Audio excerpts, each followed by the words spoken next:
Shalom. First and foremost, I want to give all praise, honor, and glory to the Most High, Yahweh, Bahashem, Yahweh Shai, Bahashem Rakakwadash. And I want to say Shalom to all Kanakwath out there pursuing this truth diligently. Coming at you once again with a quick little lesson. This one's titled, E has monetized everything. Okay? E has monetized everything. Now, I've talked about this before, touched on it, but there was this video, all right, that was put out by the brother Rai La Yasharala. Yahweh Shai is coming back, 144,000.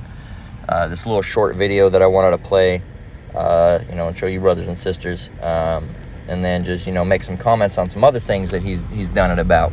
So I'm gonna go ahead and let this clip roll, all right, and then we're gonna continue on from there, Lord willing. Hey, Mr. KO. So the black man story? Yeah.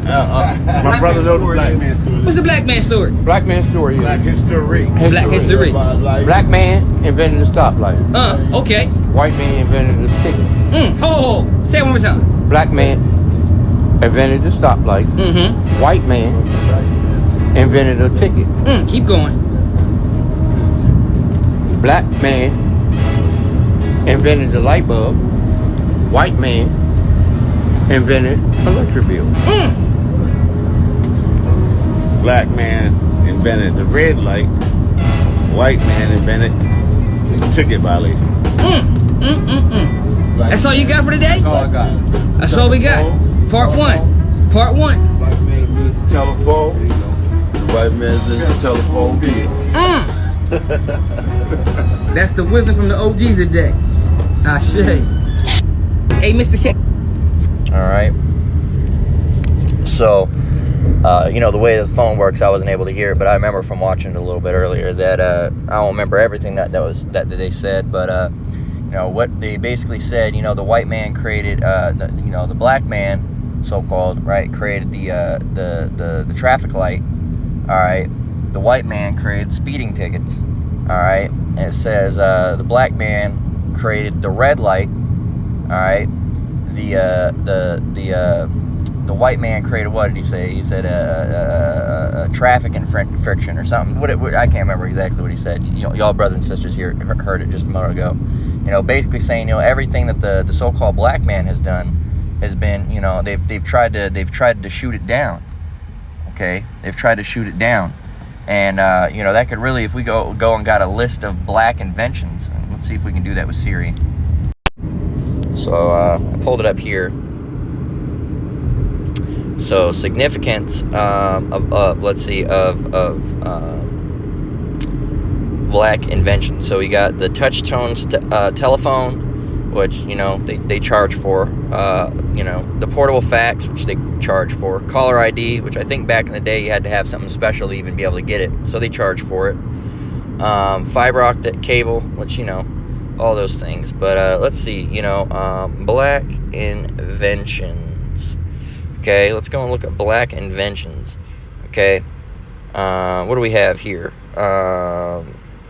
Refrigeration system for that. We need a big long list. Here it is. San Diego Library, black inventors and their inventions. I love this list. All right, it's a good one. So you got all these things, man. You got they say the Africans were responsible for the alphabet. All right, we know we don't descend from no Africans, right? Coin changer, rotary engine, letterbox, stainless steel pads. There's a lot of things in here. Street sweepers, horse bridle bits, train alarms. All right, radiation detectors, peanut butter, printing press. All these different things that Jake has created, and I can just zoom this out. And if you want to, screenshot it and look through it, I recommend that you do, man. Because Jake has just about created everything, refrigeration, AC units, the school bus, free lunch. It's all created by Jake, man. And Esau, has tried to either stomp that out, or if it's not something that was necessarily created by Jake, all right, they'll try to monetize it anyway. If it's something created by the Lord, they'll try to monetize it. Okay, and for example, here it is. You have this vast planet, all right, with all this flora and wildlife. And you want to go out and camp. Well, you got to pay to enter the park, and then you got to pay for an overnight camping fee. All right, if you're going to stay longer than that, you have to pay a more fee. If you're going to go out there and you're going to be at that, so you got it. So here it is. You had to pay $10 to get into the site. All right, the nature wilderness preserve, or whatever you want to call it. Now you have to spend $20 or $30 per night. All right, to camp over. All right, $40 or $50 or even more if you're going to be an RV. All right, okay. So while you're there, what are you going to do? All right, you're going to fish. Well, you got to get a fishing license. Okay, so that's another couple bucks. All right, but what if there's no fish in the water and you just you might want to hunt while you're out there? Well, guess what? Now you have to go and get a hunting license. All right, not only do you have to get a hunting license, in some states now you have to win the lottery to be able to hunt. Yes, the lottery. You're basically drawn, and only the people that get drawn are allowed to even go hunt. Here it is. Lord put these animals here for us to be able to live off of. Now we have to go through Esau's system to see if we won the lottery to be able to go and hunt these animals that the Lord gave us freely. You know? And it's bullshit, man. It's bullshit. And Esau monetizes everything. Everything. Right? Everything. You know? So much is like, bear with me, let me grab a drink. You got a car, right? You bought the car. You should be able to drive? Nope. Nope, you got to go and get an ID for a driver's license first. What's that's going to cost money? That's going to cost some money. Cool. That's all right. So then what? You can just drive after that? Nope. You got to make sure you have your registration, right? So you can just drive after that, right? Nope. You got to make sure you're insured, right? You got to make you're insured, right? You can drive after that, right? Nope. Nope. You got to make sure you pass emissions. You know? See, it's just adding and adding and adding and adding and adding and adding and adding and adding and adding. You know? And they fucking get you wherever they can fucking get you. In Vegas, here in Vegas, you want to go and park your car somewhere. You're going to have to pay to leave your car in a spot, man. Isn't that ridiculous? And if you don't, they'll tow you. And then what happens when they tow you? You got to pay a fine. And if you don't, what happens? Your car gets impounded. Well, how do you get your car out of the impound? You have to pay. You see, man? Look, 1 Timothy 6:10. For the love of money is the root of all evil, which while some coveted after, they have erred from the faith, and pierced themselves through with many sorrows. And you know, these people never erred from the faith in general because they're Edomites, man. They're a bunch of fucking demon-ass, Edomites that have always been evil, and the Lord has indignation against them forever. All right, as the scriptures say, He hates them. All right, He hates them. So you have all these demons, man, out here, just being demons, like Esau would do, absolutely like Esau would do, and you get hurt, you got to go and pay for it, and it's not just a normal amount, charging you for a little bit of the work, and we get it. Certain things are gonna have to be paid for. You have to pay for tires, obviously. You're gonna have to pay for your gasoline. Those are things that you have to have to run your car, but you don't have to have a fucking a license and registration. They just want you to have that. That's just something that it benefits them, man. It benefits them at the end of the day. Okay, charging for parking. I mean, come on now. There's millions of places that you can go and park for free. Now here you go. Hotels. All of a sudden, and Vegas is getting like that. I've heard they're gonna get to the point where they're gonna start charging for parking. Because right now, if you're a resident here, generally, if you go to one of the big hotels, you can generally sometimes park there for free, depending. Some of them have paid parking, some of them have free parking. If you stay there, usually you get free parking. But now it's getting to the point where everywhere now you have to pay for the hotel. There's $200-$300, however much you're staying. 2 or 3 days, however many you're staying, $80 a night or whatever, and then or more. Right? And that's cheap on the low end, $80. And then you have to pay for your parking every single day. Parking's $20 a day. Well, I just paid you for the hotel. If it's ridiculous, man. And these devils have single-handedly, monetized everything. All right, they've monetized everything. Soon, they're going to charge you per breath. All right, let's go get Ecclesiastes 5 and 10. No, that's one of Ecclesiastes 5 and 10. So it says, "He that loveth silver shall not be satisfied with silver, nor he that loveth abundance with increase. This is also vanity." And Esau, they're like a little fucking goblin, man, craving after gold and silver and gems. All right, and they want gold and silver and gems so bad. When they get those gold, silver, and gems, it isn't enough. All right, they're not satisfied with it. Now, ain't that some shit? Listen to the scripture. "He that loveth silver shall not be satisfied with silver, if you love silver and that's what you want and that's what you think is going to be satisfying you, and then you get it and you're not satisfied, what type of shit is that? And that's why you have them doing these weird things, these weird, edophile rings. All right, put a P on front of that. All right, you have these edophile rings. If any of you brothers and sisters watched the Squid Games, all right, one of my favorite shows that I like still. I think it's still up in the, at least in the top 20, probably, of all time, at least top 30. But not spoiling anything, but I mean, in a way, I'll say it, but without saying it, in case you haven't seen it, because I won't spoil anything. There's this rich guy in there, right? And you'll find out who he is. But he basically stated, one of the contestants ends up asking him, why it is that he does what he is, and he basically why it is that he does what he does, and he basically said because him and his friends started it because they're rich and bored, right? That's it. They're just rich and bored, all right, and they had nothing else to spend money on because you done bought everything that you wanted to buy, all right. And, and you see that with these Edomites, man. You see that they go and buy their brand new Rolls Royce, a brand new Ferrari, a brand new Lamborghini, a brand new McLaren, a brand new Bugatti, all right, a brand new house, all right, a brand new mansion, a brand new expansion for that mansion, right, a brand new mail order bride, all right, a brand new bitch, right, brand new watches, brand new everything, and then they're still not satisfied. And the next day, what do they got to go do? They got to go and buy some more things because it's nothing to them, man. It's nothing to them, because they have all they have all this silver. And they're not satisfied with it. Okay, they're not satisfied. He that again, Ecclesiastes 5:10. He that loveth silver shall not be satisfied with silver, nor he that loveth abundance with increase. This is also vanity. So if you love abundance with increase, you don't really love any of the things you have. You just love abundance. All right, and with an increase, not just abundance. If you have, you like Scrooge McDuck and you have a swimming pool full of gold coins, all right, you have that. That's abundance, but it's not good enough for you because it's not abundance with increase, all right. You have to have abundance, that swimming pool of coins, but that's not enough. You have to have another swimming pool full of coins, and once you have that, that's not enough. You have to have another and another and another and another and another. Why? And why? Because it just keeps on going on, because they're unsatisfiable, man. You can't be satisfied when you get to that point of that. And that's why they go around and they just come up with these wicked devised plans, man. Oh, make them pay for this, make them pay for that, make them pay for this, do that, start this, have that happen, make this game happen, do this, do that, take this away from them, put them here, right? Anything that they can do, because they're bored at this point with their money, all right? Their money is only basically being used to influence, all right, their other wicked deeds. All right, because, you can go and buy a car, but you can buy a million types of different cars, right?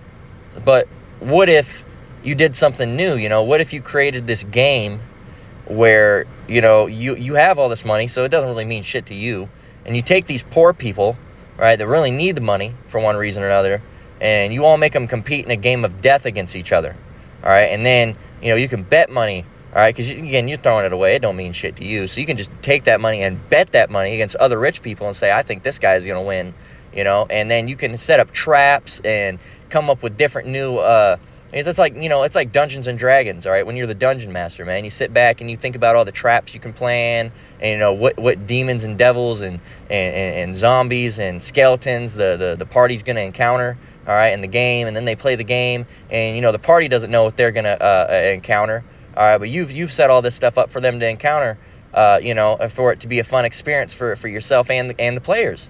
All right, well, that's basically in a wicked way what these Edomites are doing. They're like the wicked dungeon masters. They sit around thinking, okay, I'm gonna create this evil scheme or this evil trap or this evil plot, and I want to see how these people are gonna handle this, and and it gives them that freedom of creativity to where it gives them something new. All right, they can sit around and think, yeah, they can buy a million different cars, but what if there was a new way to make people suffer? Or what if you could, have people act up? What if you released this terrible, terrible sickness upon the world, and just to see how it happened, just to see how the world would react? What if all of a sudden, all the new electronic cars just stopped working? How would that affect people? You know, what if all of a sudden, you know, we just told all the farmers to kill off all these chickens, and all of a sudden there's no chickens? How much would people panic? You see, that's the type of shit that they do, because Ecclesiastes 5 and 10, Ecclesiastes 5 and 10, he that loveth silver shall not be satisfied with silver, nor he that loveth abundance with increase. This is also vanity. So it's not enough for them, so they need to find other things to do. So let's go and get Proverbs 21 and 26. So, you know, and these devils, that's just what they do, man. 21 and 26. You know, and everything's been monetized, man. Let's just look up a list of things that have been needlessly monetized.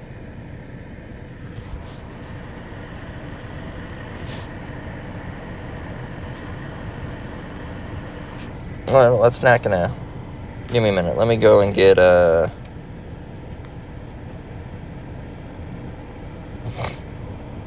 Slovakia.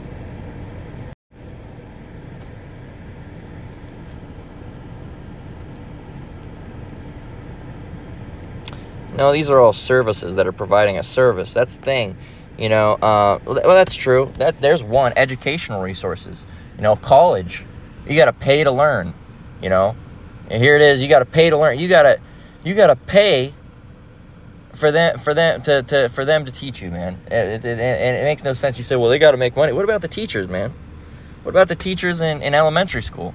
You could just, you know, it could be government. All right, the government just pays, all right, for you to learn. And that's another thing. It's in, because software features and all these things, some of these are wrong, because it's like cloud storage. You're paying for a service. All right, well, the tires should just be free. They're not going to be free, okay? They're not going to be free, all right? But at the end of the day, why? Because why? Because work has to go on that. People have to get paid, right? And it's not a government service, all right, where the government could pay employees, all right? For example, you know, with, you know, it's free for, you know, elementary schools and things like that. Why? Because the kids need to be educated, right? And really they indoctrinate them, right? But things like that, right? That it's free, all right? Because it's a service that's being provided that's much needed for society. It's things like that. It's not like a service like, oh, a free video game or a free car. Of course you're not going to get that for free, all right? But where's the money to be made, and who are you costing money when you're fishing? No one. All right, and Esau just said, oh, we're making sure, you know, we got the game warden, and we're just making sure that everything's, you know, being done right, so it's not, you know, overhunted. Well, y'all motherfuckers are the most infamous for overhunting, so what the fuck are you talking about? But at the bottom, it was true here. Educational resources. That's a scam, okay? That's a scam, because that's another one. And call all you Yahweh Shem Shai for that example, because here it is, Esau society. They're like, oh, you want to get a good job and make money? Well, you got to go and pay us a bunch of money to get a certificate that allowed you to get in that job where you'll get money. Oh, and here's the catch. Sometimes we won't even hire you, even if you have that degree that you spent, you know, thousands of dollars upon. Oops. Sorry. Proverbs 21 and 26. He coveteth greedily. All right, and covet is to want more and more and more. Greed for gain. Just wanting and wanting and wanting and wanting and wanting and wanting and wanting. Right? He coveteth greedily all the day long, but the righteous giveth and spareth not.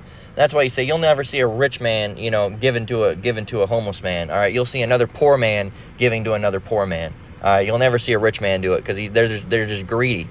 All right, the people that are covetous like that, they're just greedy. All right, but the righteous giveth and spareth not.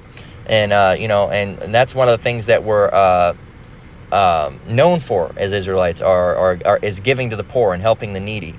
There was actually a scripture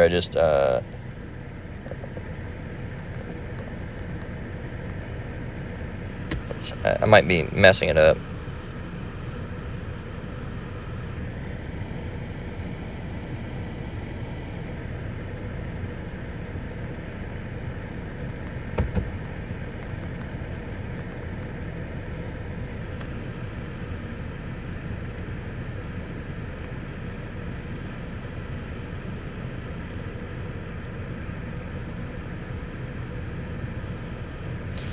Well,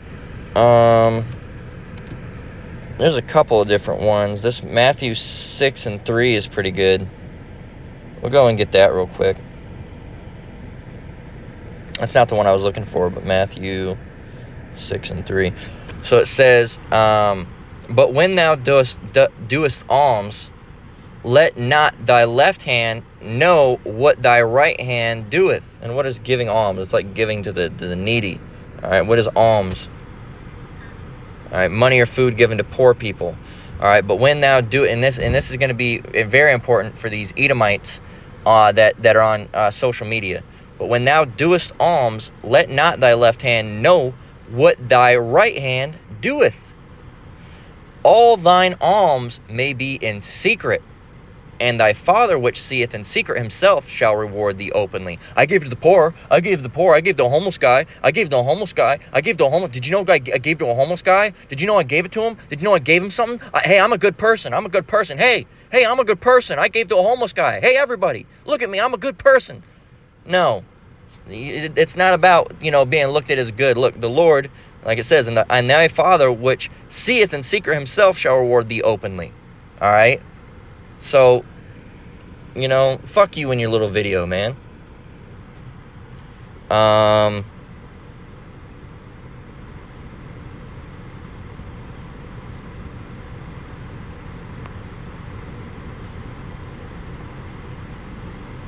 Yeah, it's not, I can't find it, but it's fine. Slack But, we'll get Proverbs 22 and 1. So we got to get, scooting on down. No, online.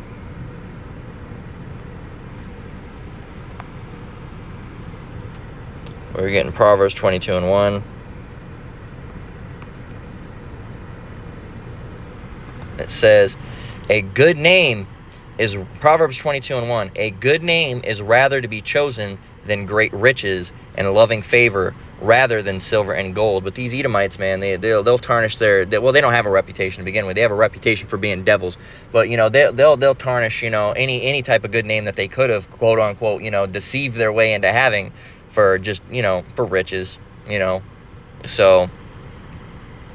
So like it says, a good name is rather to be chosen than riches, and loving favor rather than silver and gold. But they rather have silver and gold, and they'd rather have the riches and be known as an evil, corrupt fuck. All right, they don't care. They have money. All right, that's how they want to be known. So finally, Isaiah 10 and 1, and then we're gonna go ahead and close out. Unfortunately, I don't have a longer time to go over, but Isaiah 10 and 1 says, woe unto them that decree unrighteous decrees, and that write grievousness which they have prescribed, to turn aside the needy from judgment, to take away the right from the poor of my people. The poor people don't have no right, especially Israelites. That widows may be their prey, and that they may rob the fatherless. That's exactly what they do. All right, they're a bunch of wicked devils, all right, that have monetized everything. So that, we're going to go ahead and close out. Lord willing, this lesson was edifying. Once again, I want to give all praise, honor, and glory to the Most High, Yahweh, Bahashem, Yahweh Shai, Bahashem Rakakbadash. I want to say shalom to you brothers and sisters out there. Keep enduring, keep the faith. We're almost out of here. Until next one, Lord willing, shalom.